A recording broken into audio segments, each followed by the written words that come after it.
And now please pray with me. May the words of my mouth and the meditations of all our hearts be acceptable in your sight, O God, our rock and our Redeemer. Amen. Well, now that the organ console here is moved, I've got all this much more space to walk around. I can't imagine. I might start breaking into dancing at some point during the sermon. You better watch out. So here we are. We are deep, deep now into Lent. Palm Sunday is just next week. And we've been using this time during Lent as an opportunity for reflection, to think deeply on ethics, morality, and theology.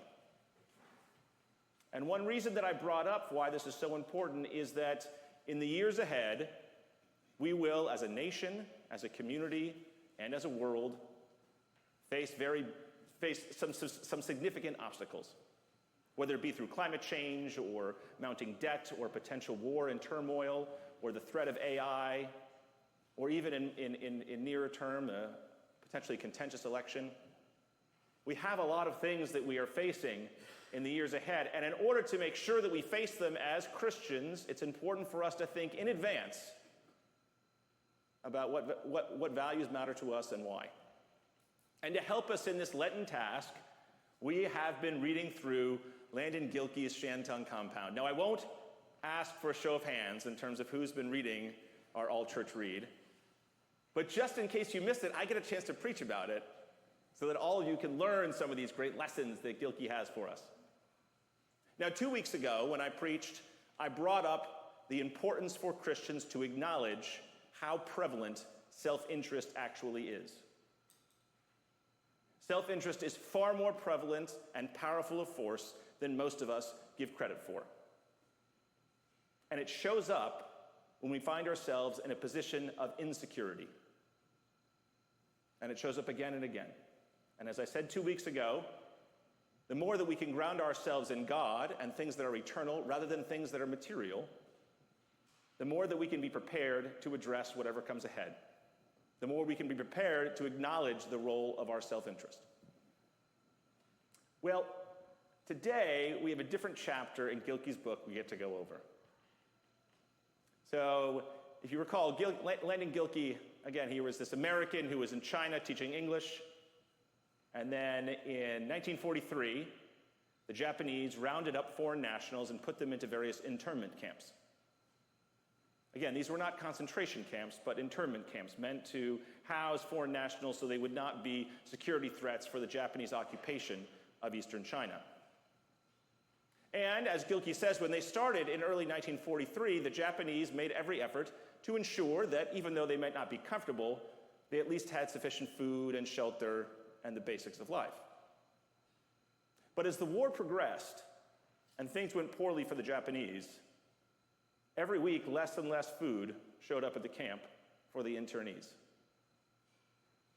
Gilkey says that in the course of his time in the camp, his weight went from 170 pounds down to 125, which gives you a sense of the food that was available for those that were there. They were not starving, but they were certainly hungry all the time. And he talks about how at those points in the camp, no matter what the conversation was, it would always circle back to hunger at some point. We're talking about how great it was when we could sit down at Thanksgiving and just have all of this abundance. When you're that hungry, it's hard to get food out of your mind. Well, he says in July 1944, a group of Americans were able to get taken away from the camp. And when that happened, there were these packages that arrived from the American Red Cross. 200 of them, one for each American. And he said you opened up these packages and they had powdered milk in them, butter, cheese, all the things that they were missing and craving so much, dried fruit, Spam, that great American delicacy.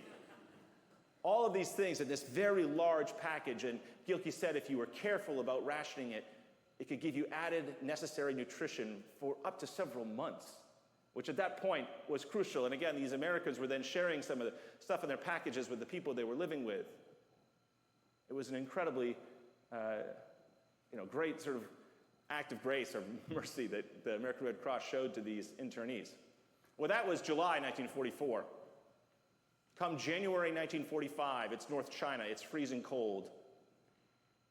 And then through the gates one day come these donkey carts that normally bring their food, except this time they're piled high with these American Red Cross packages.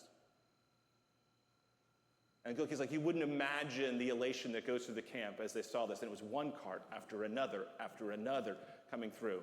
In total, there were 1,550 packages that arrived. And there were 1,450 internees at the camp. This was an abundance beyond the wildest imagination of all those who were there. Again, when you're that hungry and you see this coming in, he said it was as though every single Christmas was all tied into one at one moment. Everyone was that elated. And the commandant of the camp said, the Japanese commandant said, every person would receive one package, and since there were 100 extra, the American internees would each receive an additional half package.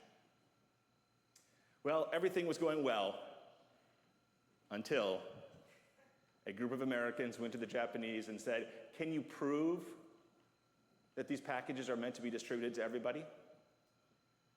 We're Americans. These are American packages. We should get all of them. Which would mean 7.5 packages for each American and 0 for everyone else in the camp that these people had been laboring with for the previous 2 years. And Gilkey says what should have been an incredible source of joy, elation, and really salvation for the camp ended up putting the camp into a sense of strife, the likes of which they had not seen before.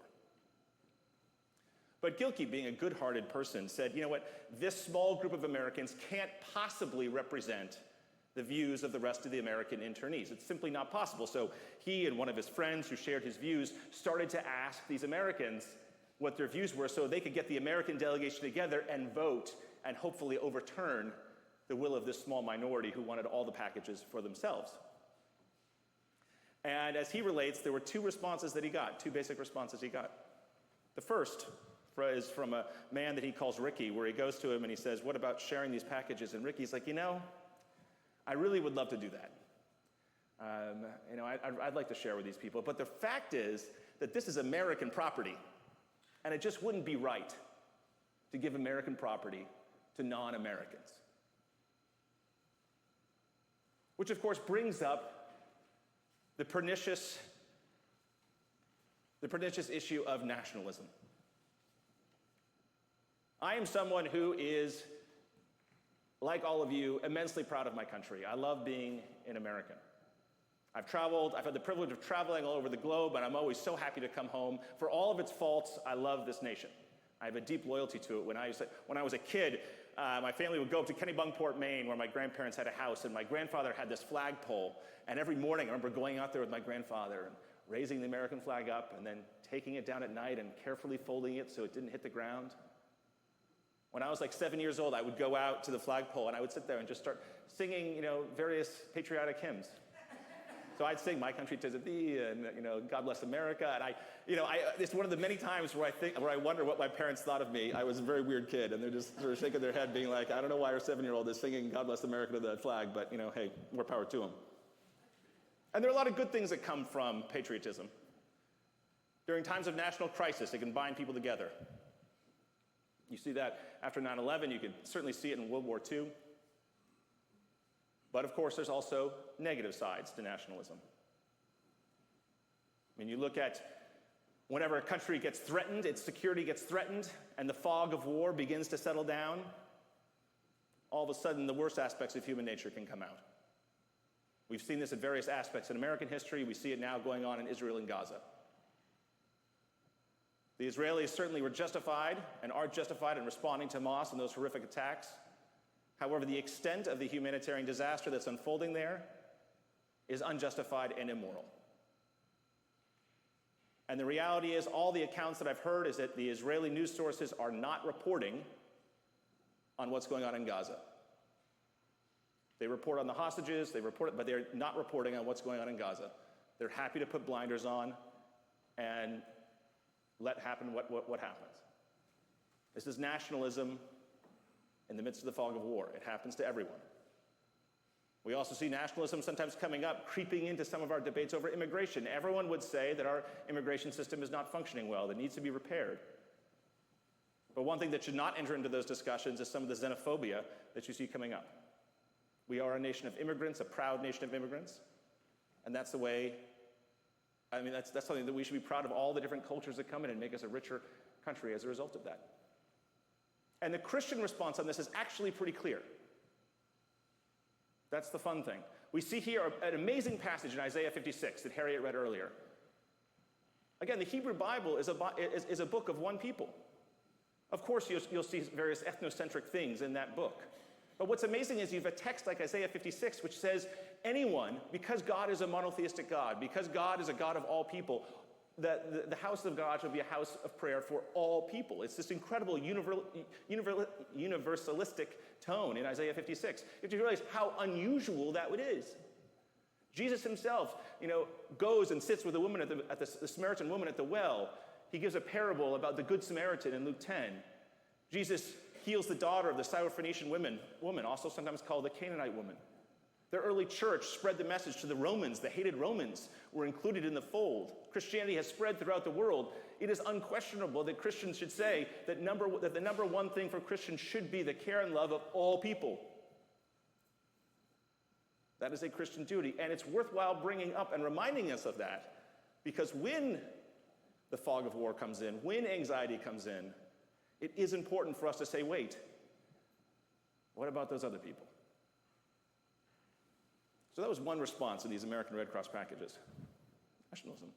But there was another response that Gilkey ran into, and this is represented by a guy named Grant. And he goes to Grant, and he's this good Christian, and he says, well, Grant, surely you're someone who thinks we should share these packages. And Grant's like, Gilkey, I don't have any problem sharing the packages. My issue, though, is that, if it's done for you, how is that moral? If the Japanese share the packages for us, how is that moral? Once we get a package and we have the opportunity to share, it gives us an opportunity to become holier through our generosity. And Gilkey's like, yeah, but of the 7.5 packages, how many are most Americans going to share? 1, maybe 2? But Grant's like, you just don't get it. It's about holiness. And we see this same argument coming up in American society from time to time, particularly raised up by people who are libertarians, who say the government should not be involved in doing good works, in the business of doing good works. That should be just in the hands of private citizens. Now that means a lot less stuff would be given to those in need, but again, it's a question of values and principle. One thing I say in response to this, and one of, I think, the best things that the United States did on the international scene in the last 20 years is the PEPFAR program. George W. Bush, after being lobbied by Christians, ended up creating a program to give antiretroviral drugs to those who are suffering from HIV and AIDS. I was looking on the State Department website the other day. It is currently estimated that this U.S. humanitarian effort has saved 25 million lives. Your tax dollars have saved 25 million lives in the last 20 years. I do not know how that can be put in a context other than being morally good. The thing is, Jesus does not say much about this, and so people can sometimes point that out, unlike with nationality. But there's one thing that was different back then than now, and that is they did not have any power. They were under occupation by the Romans. There were no options to sort of spread goodness beyond just an individual action. Today, that is a different situation. We actually do have the power to do this. And Jesus says, to those whom much has been given, of them shall much be required. That falls on our shoulders as well. Calvinists, the Reformed tradition out of which the Congregationalists grow, have always been concerned with the community. You see that in the way in which Massachusetts and New England has addressed various communal issues. It's different than a place like, say, for instance, Texas, and that comes back to the religious aspect of New England. For instance, Massachusetts General Hospital was established. Why? To give free health care to poor people in the Boston area. And that was established with both government dollars and private dollars back in the early 19th century. And the reality is that we all have way more power than we assume to do good. We have financial resources, We have intellectual resources. We have connections that are out there. One of the things I love about the potential for this congregation and others like it is how much good can be done. But in order to maximize our good, that does involve getting involved in public policy at some way or another. I think that that's important. Now, one of the fun things is coming up, we're having our Easter offering, and our Easter offering actually combines two of these things together, which I love. For our Easter offering, the Christian Service Support Board is asking all of you to make contributions to the Brazilian Workers Center, who are currently working with recent immigrants coming to the Boston area. Regardless of how you feel about our broken immigration system, hopefully you can see the need that is there, the very real need, and our responsibility as Christians to step up to try and help people in need. And in the future, there'll be many more opportunities to do good. And I'd like to leave you with this. This past week, a church member sent me an email, just a one-line email, and it said, "Why does the power of evil seem to always triumph over good?" A nice little simple theological question. So I was like, oh, thank you for that nice one-line email. The answer, of course, is exactly what Gilkey is talking about. Why does evil seem to triumph over good? Because self-interest is much more powerful than you imagine it is. That's why. And how does good actually triumph in the end? Because people are grounded in values of compassion, love, care for others. They ground themselves in the transcendent presence of God, and they're able to, at least for a moment, transcend their own self-interest to help others. Evil is powerful out there, as is self-interest. But because I'm a Christian, I believe that fundamentally good is more powerful. And it's our responsibility, your responsibility, to stand up and be on that side of good.